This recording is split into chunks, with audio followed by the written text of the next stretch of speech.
The far right's Marine Le Pen warmly welcomed to the Kremlin by Vladimir Putin. This after a fond encounter with lawmakers in the Duma, the Russian parliament, Russia, whose banks are financing her campaign. Знаю, конечно, что сейчас активно развивается предвыборная кампания во Франции. I'm aware that your presidential election is taking place. Мы ни в коем случае не хотим как-то влиять на происходящие события. We don't wish to influence these events in any way. Очень рад вас видеть.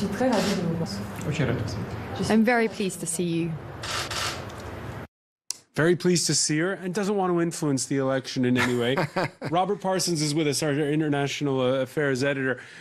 By the way, the same Vladimir Putin who says, I'm here to welcome all presidential candidates. Yeah, well, the Russians are very nice about that. They don't like interfering in other people's elections, as the Americans have just discovered. There's a big inquiry going on in the United States at the moment, specifically into that. And already in this election campaign, we've heard Emmanuel Macron complaining about Russia Today and Sputnik putting out stories which are intended to be picked up by other television stations and spread, go viral, which would undermine his campaign. So we're already seeing it, at least according to Macron. We've seen it in other ways online as well. And there's been much talk about a similar campaign being or about to be waged by the Russians in Germany. So, I mean, no real surprises.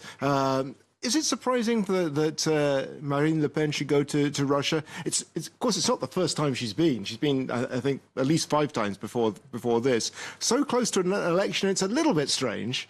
Yes, it's true that presidential candidates travel the world before the elections. We've seen it many times in the past with Sarkozy, with Ségolène Royal to China, for instance. It's a little bit less normal to be received by an acting head of state, although again that happens as well. We saw it with Macron recently in Germany with Merkel.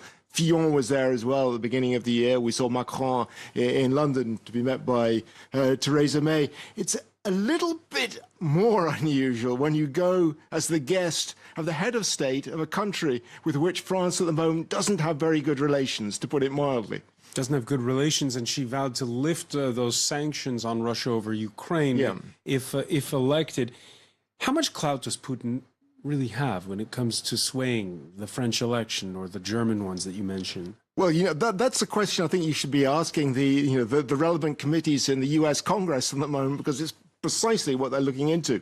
It's what the head of the FBI was talking about the other day as well. I don't think you should exaggerate the influence that the Russians have over the electoral campaigns here. Perhaps it's at the margins people can be swayed. But I think we're only just beginning to wise up to the extent to which the Russians are motivated to get involved in electoral campaigns on the European continent. Russia is beginning to flex its muscles.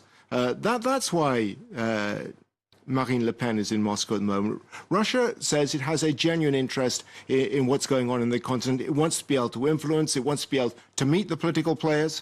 It's interesting that it's only Marine Le Pen at the moment. There's nobody else.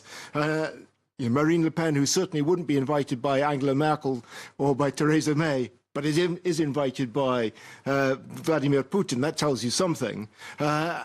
And it's interesting that he should say that she was the leader of a movement which is becoming influential, and as part of a wave of movements across Europe which Russia considers important. Russia does consider that populism is something that Russians are very interested in at the moment if it helps to undermine the European Union. We've seen it with their support for Brexit. We've seen it with their support for Orban in Hungary, and now we're seeing it, I imagine, with the support that Vladimir Putin and the rest of the Kremlin establishment is giving to Marine Le Pen. All right, many thanks for that, Robert.